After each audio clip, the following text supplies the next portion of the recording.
Hey, this is the Overdose. Section 1.3, we're going to talk about diffusion. Okay, so let's try to define diffusion like this. I have a really high concentration of a particle right here and a really low concentration over here. There's an equal chance that any of these molecules could move this way or this way. There's an equal chance that any of these could move this way or this way. And so I have 3 chances of these molecules moving to the left, and I have 7 chances of these molecules moving to the right. So the odds are that more of these molecules on the left will move over to the right. Some 1 or 2 of these molecules may move to the left, but more of these molecules will move to the right. And so diffusion is basically that everything is moving randomly, and when you have a high enough number of things moving randomly, everything will work out in 50-50 portions. In our bodies, it's a little bit more complex because we have a barrier in between the area of high concentration and the area of low concentration. And so when we talk about diffusion and diffusion rates, we are asking at what speed or what rate can the molecules diffuse from the area of high concentration to the area of low concentration when they're hindered by this barrier. And so when all the dice are thrown, I'm going to have a net movement of molecules from left to right. Now, when our molecules move inside of our body, we are going to model it like it's moving across a 2-dimensional plane. So the cell surface, the lipid membrane, is some kind of 2-dimensional plane, and the molecules have to move from the first side across that plane to the second side. You'll remember from physics that the movement of things across a 2-dimensional plane is called flux or flow. The letter J is used to describe that algebraically. So when I ask myself what will be the flux or what will be the flow, I'm asking myself how fast can diffusion from the first side happen to get stuff over to the second side. And so we say that the rate of diffusion or the flux depends on a few things. It first depends on the concentration gradient, and usually I'll just abbreviate that with brackets to mean concentration gradient. It depends on the barrier, and it also depends on particle movement. So concentration gradient, I have the concentration on side A, and I have a concentration on side B. So concentration gradient is really the concentration in A minus the concentration in B. That is concentration gradient. The bigger that gradient, the faster you'll get diffusion across a membrane. So with the barrier, first we ask how well does our particle like the barriers. This is what we call the partition coefficient. So the partition coefficient is saying that I have this cup here, I have a certain level of water, and I have a certain level of oil. And oil, we know, doesn't mix with water, and so we can actually do some experiments. We can put some particles inside the water, and we can say how much of that particle will move from the water into the oil. How well it moves into the oil is called the partition coefficient. In the partition coefficient, we abbreviate that as a K algebraically, and K is equal to the concentration of the solute in oil divided by the concentration of the solute in water. So a little mind game to play is to say, what if there was no barrier? We were just diffusing in air or just diffusing across water. Then I would have a layer of water with solutes in it, and I would have another layer of water without solutes in it. By the time it was all done and over with, my concentration in the water above would be equal to my concentration in the water below, and K would equal 1. Anything that equals 1, when you multiply it, it cancels out. And so we could say when K equals 1, that means that there is no barrier. If K is greater than 1, that means that the particles love to move into the oil level. If K is less than 1, that means that the particles have a hard time moving into the oil level. And as K approaches 0, that means that the barrier is impermeable. The next thing I need to know about my barrier is the thickness of my barrier. So 1, I need to know how well my particle likes the barrier. 2, I need to know how thick is my barrier. So you can see if I have a bunch of particles right here and I have a really thin barrier, they can move through it quite easily. If I have a bunch of particles right here and I have a very thick barrier, then my particles have a slightly harder time moving through it. So the thickness of the barrier we're going to call delta X. And then the last thing I need to know about my barrier is its surface area. So you can actually imagine if I have a very small surface area, then I'll have particles lined up for days trying to get through it one at a time. However, if I have a very large surface area, I could have a particle here and here and here and here and here, and they could all move through it at any time they wanted to, or even at the same time. So the surface area we're going to call A. And then lastly, we're going to say how easily does my particle move. We know that things that are moving microscopically, that their movement depends on the energy that they're given, and the energy that they're given is given in thermal energy. And so the temperature depends on how fast they move, but we idealize things within the body and say that the temperature does not change. So the temperature is a constant, but what else can affect it? So I ask you to imagine that you have a swimming pool that instead of being filled with water is filled with molasses, and you have a bowling ball in that swimming pool, and that bowling ball you're trying to push it from left to right. This is going to be hard because first of all, the particle size is big, and second of all, because the viscosity is high. So we can see that diffusion is going to be determined by the size of the particle as well as its viscosity. Now, on the other hand, if you had a little penny, and I know that a penny has Abraham Lincoln's face on it, so that's Abraham Lincoln right there. If you have a penny and you're moving that through a pool of water, it will be very easy. That's because the size is small and the viscosity is low. So all of these things that I'm describing here, from temperature to size and viscosity, these are all things that play into something called the diffusion coefficient. And the diffusion coefficient, or D, is equal to the Boltzmann constant. So I'm using the letter K again. I don't want you to get it confused with the K in the partition coefficient. This K represents Boltzmann's constant. It's not something you really need to know, but it's Boltzmann's constant times the temperature divided by 6 times pi times the molecular radius times the viscosity. Viscosity is eta. So what we can see from this, first of all, is that as the temperature goes up, diffusion coefficient goes up. As the radius goes up, diffusion coefficient goes down. So particle size decreases diffusion coefficient. Viscosity decreases diffusion coefficient. So now that we have all this, let's see if we can combine a few things and see what we can come up with. We want to know how permeable something is, permeability, or P. What can we describe the permeability of a solute to a membrane? Well, we will say that it is directly proportional, P is directly proportional to the partition coefficient. So if something can move into an oil relatively easy, then P will go up, and it is directly proportional to the diffusion coefficient. So if something can diffuse quite easily, then the permeability will be high, and then it is inversely proportional to the thickness of the membrane. And so now I have one variable P that I'm calling permeability that takes care of 3 of the other variables that we talked about up here. So this concept of permeability.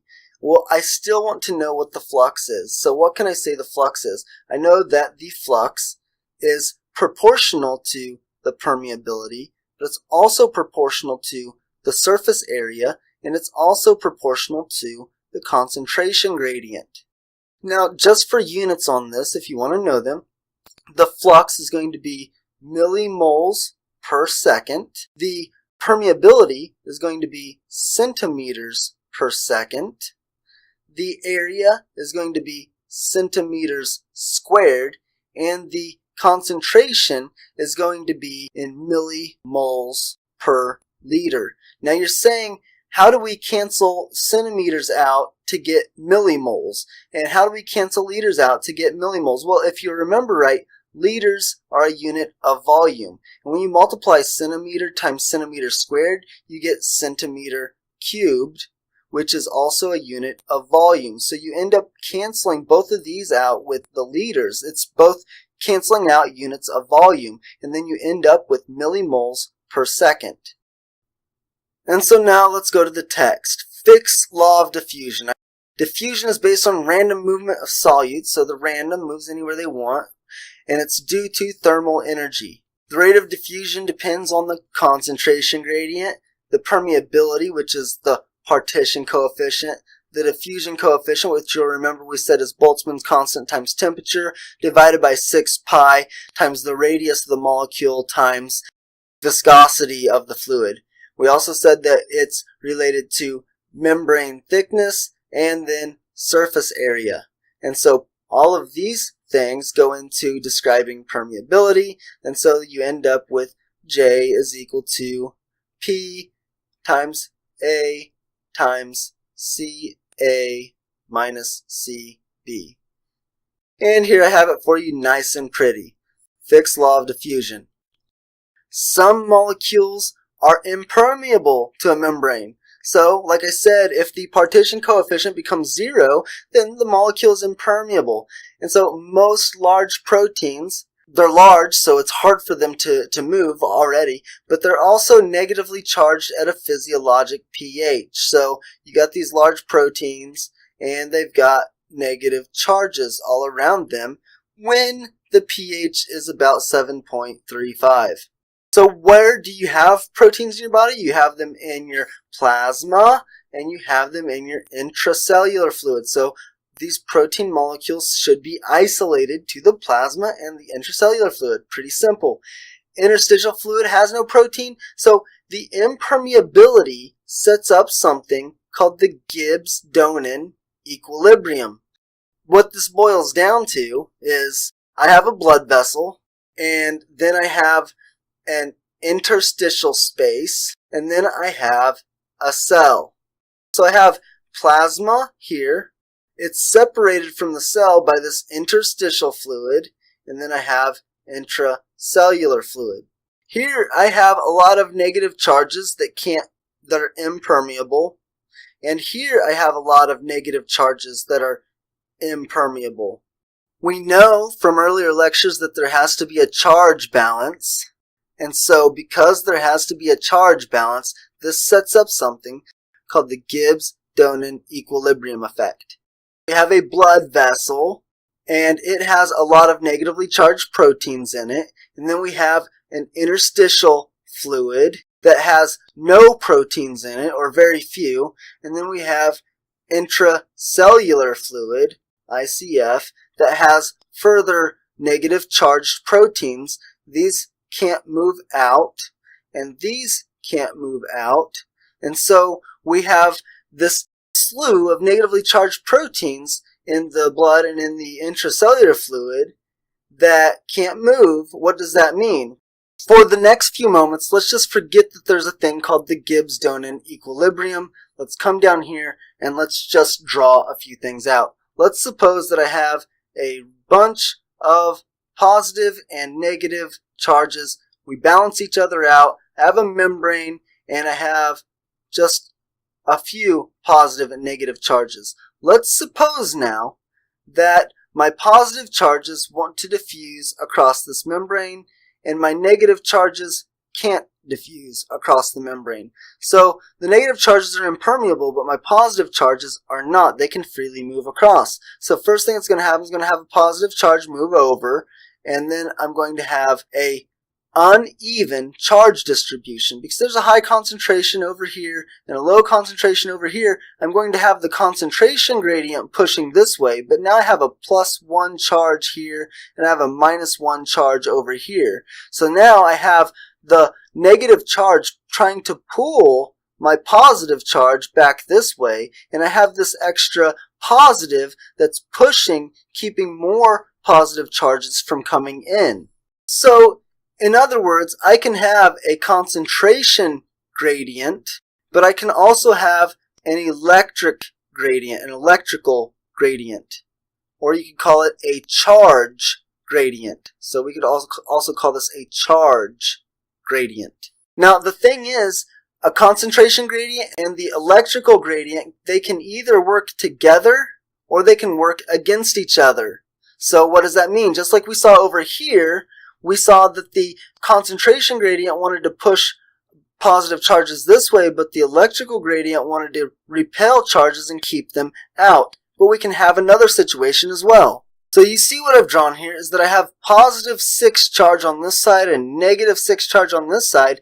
I have a high concentration gradient there, and the cell is impermeable to negative charge, so I have a concentration gradient pushing things this way. I also have the charges being pushed away from each other to get away from each other, like repels like. And I also have these negative charges that are pulling things across the membrane. And so instead of, whereas if it was purely a concentration gradient, I would end up with 3 positive charges on one side and 3 positive charges on the other side. We may be at positive charge equilibrium, but we still have 6 negative charges over here. So we have a negative 3 pull, because 3 of these are canceled out by the positive charges, but we have a negative 3 pull on the electrical gradient. So you might get overshoot to where in the end, what you end up with is say a +2 charge on this side, and then on this side you'll have a -2 charge, and you'll have a concentration gradient that is pushing back this way, but it is balanced out by the charge gradient. We have this concentration gradient and we have this charge gradient, and when you combine the two together, we get this thing called the electrochemical gradient. So the electrochemical gradient, it is the determining gradient for charged particles. And so what this ultimately leads us up to is the thing called the Gibbs-Donnan Equilibrium, where we have the compartments. We'll call this the blood, and we'll call this the interstitial fluid. And the blood, we have negative charges of protein that are trapped over here, and so they're going to hold on to extra sodium and not let this, and it's not a lot. Now keep in mind it's not a lot, but for illustration purposes, we're going to make it look like a lot. So we're going to say that there are 5 sodiums here and 5 negative charges, and as one sodium moves over, now we have a -1 charge over here, so it pulls it back. But now we have all these chlorines over here as well, these chloride ions, and all these negatively charged proteins are actively pushing the chloride ions away, and what we end up with is a ratio of sodium in the plasma and sodium out, and we also have this fluoride ion that's in, and we have a chloride ion that's out, and so we can set up a few ratios, and these ratios are the Gibbs-Donnan Equilibrium. And so what we get is that the ratio of sodium ion, we'll call this interstitial fluid, and the concentration of sodium ion in the plasma, the interstitial fluid over plasma, is equal to chloride ion in the plasma divided by chloride ion in the interstitial fluid. When you cross multiply, you get that the sodium concentration in the interstitial fluid times the chloride concentration in the interstitial fluid is equal to the sodium concentration in the plasma times the chloride ion concentration in the plasma. So when you're comparing plasma to interstitial fluid, let me switch back to the pen here, the plasma to the interstitial fluid, usually the ratio you're going to get is almost negligible. We would expect if everything were to diffuse by concentration gradient alone, that you would get 1/1, so the ratio would be 1. But what we actually see with sodium and chloride is a concentration of about 0.95 for the ratio, and so it's fairly negligible when you're talking about plasma versus interstitial fluid. But it becomes a little bit more significant when you're talking about intracellular fluid. And so we're not quite ready to discuss cell and muscle physiology yet, but I'll just give you a sneak peek and say that there are two main contributors. Well, most of you know that muscles and nerves conduct electrical current, and so there are two main contributors to the production of electrical current. The first one is the Gibbs-Donnan Equilibrium concept, and the second one are electrogenic pumps. And so we have a clinical application. I'm going to go ahead and say that anytime you have a medicine or a toxin that is not lipid soluble, it is typically either an acid in the form of R, where R is some kind of carbon chain of some sort, and it has a carboxylic acid attached to it, COOH, where the H will pop off and become a hydrogen ion, leaving a negative charge on the oxygen. On the other hand, bases, they can either be acids or bases in the form of R, where R is some kind of carbon chain or carbon ring with a nitrogen that has two hydrogens. Now this hydrogen can easily take a positive proton, an acid, and bind to it to reduce the amount of protons, and then it becomes RNH3 with a positive charge. Now we know from what we've talked about so far that non-ionic substances, non-polar substances, can diffuse easily across a membrane, but polar substances can't. So we know that everything, if it's in the blood, it will get filtered into the kidney. So what happens if I have an acid? Let's suppose that this is a medicine and I want to keep it in my blood as long as I can, but I have an acid and it's in my kidney. So it's in this kidney tubule.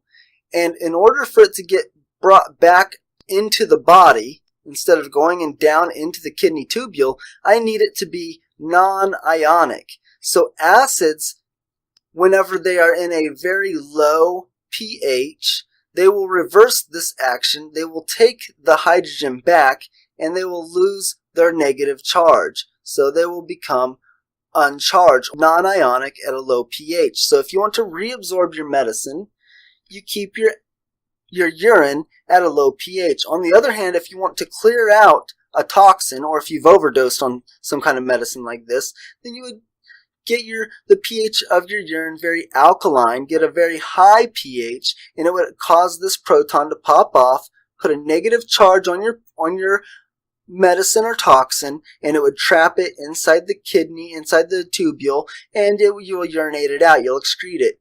And it's the very opposite for a base. At physiologic pH, these bases tend to be uncharged. But if you bring the pH down, if you bring this pH down inside the urine, it will become charged and you will excrete it. And if you bring the pH up, it'll pop this hydrogen ion off, take away the charge, and you will reabsorb it.